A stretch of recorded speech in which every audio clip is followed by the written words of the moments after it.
palagay mo, Brother June, may kaibahan o may magiging kaibahan sana kung sila'y kasal?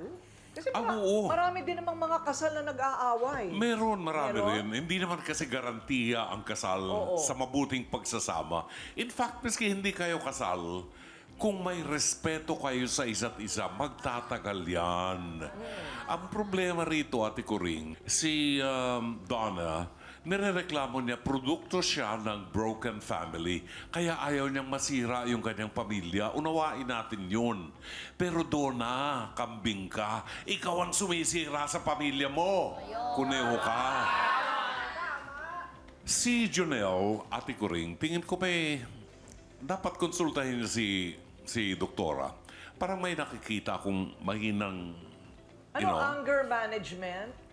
Well, maybe that's one. Pero sa personality ni Jonelle, parang weak na hindi, parang kulang makapag-desisyon or something.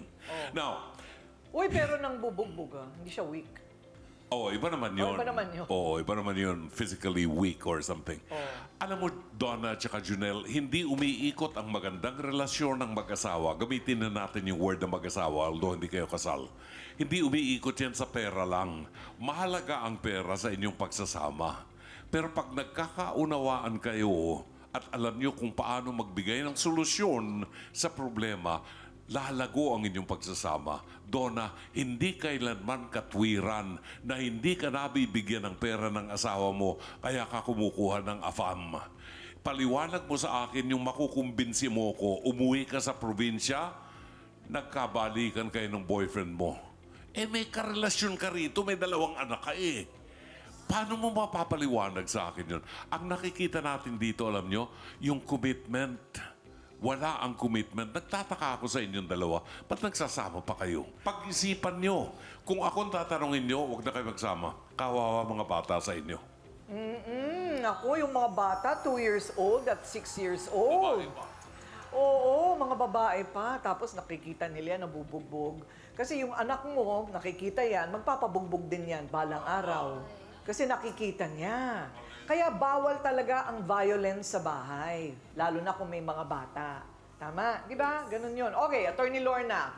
Kung patuloy ang pananakit ni Jonelle at yung panlalalaki ni Donna, maaari bang kuhain ng social welfare ang mga bata? Pwede yun. Kung mapatunayan na pareho silang unfit. Unang-una, yung problema ng walang trabaho, meron ng batas kasi kanina, earlier, tinanong ko may batas, no? Meron talagang batas, requirement ng bawat barangay ang maglagay ng daycare center up to 6 years old. So yung 6 years old mo at yung 2 years old mo, pwede mong iwanan sa barangay. Habang naghanap ka ng day job, trabaho sa umaga, no? Maganda yung sinasabi mo. Ngayon ko lang narinig yung on-call na old sitter, ano? Kasi kagaya namin, ano? Tanda na kami. Pag wala kaming, pwede palang Papa, I'm interested, no? Because You're interested to hire her? No, I'm interested that there is a service available. May ganun. Yeah, because meron kaming mga kliyente na wala nang pamilya, wala nang nag-aasikaso. So ayan na ang trabaho. we can refer yung mga but kailangan talagang good moral character, ha. Ang nakikita ko sa kwento nila, hindi naman habitual to. He is not a habitual spouse beater. Hindi. Tama? Araw-araw ba? O kung nahuhuli mo lang? Ha? Pag nahuhuli lang.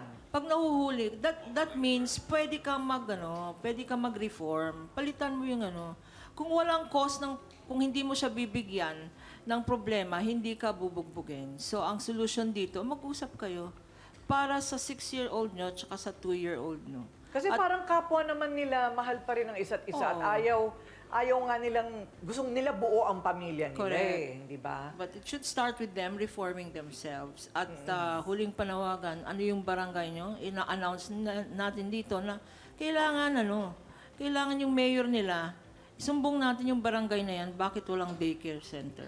Okay. Yan. Well, kailangan pa nating alamin. Kasi baka meron hindi lang nila nalalaman na walang daycare center. Doc Camille, anong pwedeng psychological intervention dito sa marriage counseling na ito?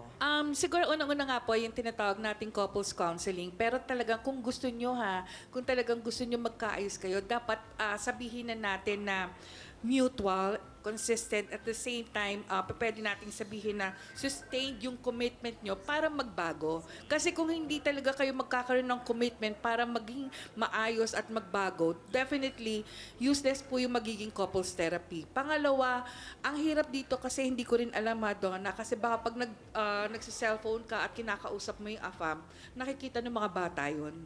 Lalo na sasabihin ganun, ano yan, ba't may English dyan? 6 years old yun. Marami nang alam ang 6 years old. So pagdating sa ganyan, tapos nadidinig may I love you ka doon, it can have a great impact on the side dun sa bata na lalo na yung babae. Baka mamaya, basically merong triggering factor na baka maging katulad mo yung ginagawa, yung gawin ng anak mo yung ginagawa mo. Kaya kinakailangan mag-desensitize yun dahil kasi babae yan eh. So, kinakailangan yung mga ganyang nakikitang gawin mo, medyo tanggalin natin or madedesensitize yan. So, para sa, hindi siya trauma, pero yung tinatawag nating magkaroon ng katatagan or resilience yung bata, importante yun. Para hindi talaga magkaroon ng ganitong klaseng pag-uugali. Okay, so